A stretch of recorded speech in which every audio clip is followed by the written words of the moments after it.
visiting. How are you feeling about the challenge that lies ahead, returning this Test team to winning ways? Yeah, I'm really excited. Again, to get the chance to start at Headingley as well is always nice, home ground. But yeah, it's a very talented group of players that are very capable of special things, and really excited about where we can take this team. How big a rebuilding? Small things that will make a big difference, and it's not about ripping it up. I think it's about keeping a lot of the good stuff that we've been doing for a period of time and that Ben and Baz built for a long while, but making small adjustments that in game will make a big difference. So giving clarity to the group on what that looks like, and then putting into place over and over again. You mentioned Ben and Baz. It's the end of Baz ball. Will you move away from that ultra aggressive style? I don't believe that. I don't believe there is a style way, a one way of playing Test cricket. I think you've got to be um, adaptable, and you've got to play the situation and the different tempos of the game. It's never the same throughout the 5 days. There are different challenges, and you've got to adjust to the different ebbs and flows of it throughout that period. And ultimately, of course, when you get your opportunity, you want to put teams under pressure, and you want to find ways of driving the game forward. But that might look different in different circumstances, and it's about recognizing what that looks like, um, and being skillful and intelligent enough to execute that at the right times. Has it been strange not having Ben around? It's a big void to fill, isn't it? It's a big void to fill, and someone that's been ever present for the best part of 15 years. So clearly it has been different. But again, we've only been together as a full team for a day and a half. So um, you know, one thing I think that's really important for all of us is we don't get too stuck in the last 6 months, and we don't get too caught up in the next 6 months. We've got a very unique series that we find ourselves in, and we've got to be very present throughout the whole of it and understand the different challenges that Pakistan present us, and how we can get the best out of ourselves in the conditions we find ourselves in. Can you see Ben Stokes returning at a later date? Who knows? Who knows? That's a question for Ben. Would you try and persuade him? I'm looking at, like I said, that's a question for down the line. I just say we need to look after the here and now, and that's this series. And in the short term, Dan Lawrence comes in as that all-rounder. Ben Stokes has balanced the team for so long. Is that probably the biggest selection conundrum you've got going forward? Is how you get that balance? I think he's trying to find the best team for the right conditions, and Dan's been an exceptional player for Surrey throughout the whole season. His numbers are amazing. He's played some brilliant innings, and is in great form, and I think is a very underrated bowler.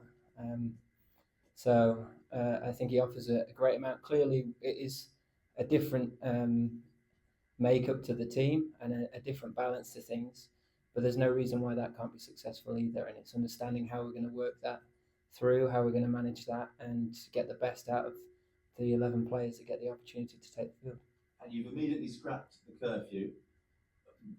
Just explaining, I know you've touched on it, but just explain why and how you will make sure that the levels of professionalism are maintained without that curfew. What you've said to the guys going forward. Yeah, I feel like you want guys to take responsibility on the field. Then you have to make sure that they feel that they can be grown-up adults off it, and take responsibility off it and make good decisions. And ultimately, we've got to self-police that. We've got to look after ourselves better. We can't find ourselves in a situation like we have done over the last little while. And everyone knows the responsibilities of what it takes to play for England. But at the right times, I still think we should be able to celebrate and enjoy that. It's just doing it in the right way, and yeah, just be grown-ups about it. And finally, for me, how close contact do you have with Stephen Fleming? How involved has he been with the build-up to this series? He's been really good. I've been in constant contact with him. We speak nearly every day. And yeah, it's been good to get to know and understand how he works, how he sees things. And clearly it's going to be very different throughout these 3 games, but I think very good that he's across things and in constant communication with me and Marcus, and we're able to start building on hopefully developing something really strong over the next little while. Rory, do you see this challenge now as a continuation of what went before with your captaincy, or are you viewing this as a completely blank sheet of paper and a sort of brand new start? I think it's very different. If I'm being brutally honest, the landscape's very different. You know, I've I'm a very different player and person than I was when I took over as captain, and I think I'm in a very fortunate and unique position where I've got 60 odd games of experience to look back on, and things that I might want to change and do slightly differently, and then have the time to step away, play in a different environment under um, a different coach and a different captain, and see the game from a different lens, and then be able to mold what I think is the best way of taking this team forward. So in many ways, I feel as ready as any other England captain that's ever been before. To have that amount of experience is invaluable. So yeah, I think it's a completely different set of circumstances. I'm very much looking forward to it. And you obviously know about how hard this job can get and what it can do, and we saw that with Ben towards the end as well. How important is it for you as a captain to look after Joe the batter? Because anyone sitting in that seat would be really keen to make sure that Joe the batter was going well. Yeah, but I've 160 Test matches of experience and understanding of my game, and I think where I sit now, I look back at the last year of that first 10 years, probably the best I've ever batted. So in terms of managing the captaincy and my batting, I felt I found a really good way of doing that, and that's good to be able to call upon, if and when I feel the need to. But I look at the game very differently, as I said, and I've no sort of concerns over that being an issue. And when it comes to Ben, have you had your good luck text or phone call, whatever it's going to be? We've been in conversation, but not just yet. We'll see if it comes. It might stop now. His reply. Will? Joe, do you have a team? No. Which we expect to wait for the toss for that, or this afternoon? We'll get it to you when it's ready. What are the kind of issues you need to weigh up with Josh and Gus obviously playing on Friday on Sunday? They good to go. They're on train today. Yeah, it's just making sure that everyone's ready. Obviously, we're in a very different set of circumstances with the 100 only just finishing on Sunday, and just want to dot every I and cross every T and make sure we're absolutely ready to go. But as challenging as that is, and only having the group together for a very short space of time, it's been a tournament where the guys have, everyone that's come back into the group has put in really good performances and can take huge confidence. You mentioned those two guys winning the tournament, but also bowling exceptionally well throughout it, and being integral in them going on and winning that is, as a player, to have that confidence going into any format or any series is great. So to see them up and about and playing well, I think it's a really good sign with what's to come. And under Ben, we've always had that captain at mid-off or mid-on or whatever. You feel if they're split for a long time, you kind of stay there, or you? For the short term, I'm going to have a little go at mid-off. Might not be as dynamic as Ben at mid-off, but we'll see if we can make it work. Chris, then Richard. Joe, you called this kind of a unique series. I guess that's because you're the new captain, you've done it before, and there's a new coach and he's not here yet. Does this feel like the start of a new era to you? Have you kind of told the players that this is a new beginning, and kind of like the only thing that matters now is what happens these 3 Test matches? Pretty much nailed it. It is new, and there has been a lot of change, but that's okay. I don't think that's anything to worry us. I think we should be excited about what lies ahead, and about this 3-match series, and being really absorbed in the next 3 games, and almost celebrating the talent that we have within there. You look at the guys that there's so much to work with and so much ability there, and the capability of putting in some really strong performances. So hopefully we can get off to a strong start and really lift off where we want to go. You mentioned you've been in daily contact with Stephen Fleming. Will that be the case throughout this series? And when will you actually get together and meet him and kind of debrief this ahead of what's a huge winter?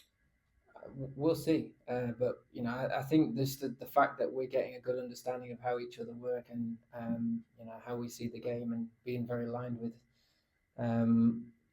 how we see things progressing is just very important. So not look too far into the nooks and crannies of what that looks like at the end of this series. It's about getting our full focus on tomorrow and the next 5 days, and then taking it from there. But I just feel like the more we can um, enhance that relationship before he gets out here, the better.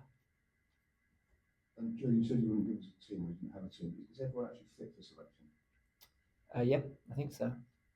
Just again, it's hard when training's sort of still going on, and just want to make sure everyone's perfect. Kind of presuming that Harry Brook is your vice captain. That's a presumption. Is that the case? That he's your vice captain? Yep, Harry's vice captain. Yeah. And has it been difficult at all, given that there was a kind of 2-horse race for the captaincy, it seemed, and he actually made a play of saying publicly that he quite fancied it and he'd be nice to do the job. Have you had to have any conversations with him? Can you explain some dynamic of your relationship over the last few weeks? No, our relationship's exactly as it has been for a long time. Me and Harry are very good friends, and we got on very well away from cricket. And clearly, I feel like we get the best out of each other when we're out there playing together. So he's been hugely supportive, and and I fully feel like he's got my back as the rest of the guys do. So um, he's going to be invaluable. He's clearly done some brilliant things already in the white ball space. I think he's a brilliant leader within the group, and the fact that he's not captain, that shouldn't be taken away from him. I think the more we can create and enhance that from the players around us, the better. I guess that you've had that situation with Ben before, where Ben became captain after you were, and that didn't sort of disrupt your relationship. I guess is that the same kind of thing that you hope to develop with Harry going forward? Sorry, I'm gonna have to repeat that one. So, I'm saying you obviously had a situation previously where when you stepped away from the captaincy, Ben became captain, and you've always been close friends and maybe even closer on the field after that. Is that something that you hope develops more and more with Harry? And obviously just explain how close you are. You hope to sort of replicate what you have with Ben with Harry going forward. Yeah, but I just want Harry to be authentic, just to be himself, and to feel like he can get the best out of himself as a player and clearly as a senior player within the dressing room. I think he sees the game really well. He'll offer up a huge amount in many ways in that respect, and the more he can be himself and keep adding, whether that be leading through his performances out on the field or offering in different ways, then brilliant. But if he's comfortable in his own skin, then I think England's in a good place. Just finally, here at Headingley, the conditions can change and then dictate. You talk about tempo of the game. Obviously, when the clouds roll in, it becomes very different to when the sun's out here. How sort of aware are you going to make the team of the sort of unique aspects of, I guess, of this ground, knowing it so well? Yeah, I think everyone's very well versed on what Headingley can produce and how things can change quite quickly, and that's one of the challenges of Test cricket. But can you use it to your advantage, and can you recognise those moments and get ahead of the opposition, and have a really strong way of committing to what you think is the best way to take on those moments, and that a lot of the time that defines the game, right? And you can sometimes make the right call and still not get the desired result, but ultimately I want guys to feel like they can go out there, trust their judgment, trust their gut call, and us get to where we want to get to off the back of that. Matt Henry and Lawrence. Hi Joe, have you thought about that game at the Oval? You obviously spoke a lot about your previous stint as captain back before then, but this game at the Oval earlier this year, are there things that you learned from that you'll take forward into this stint?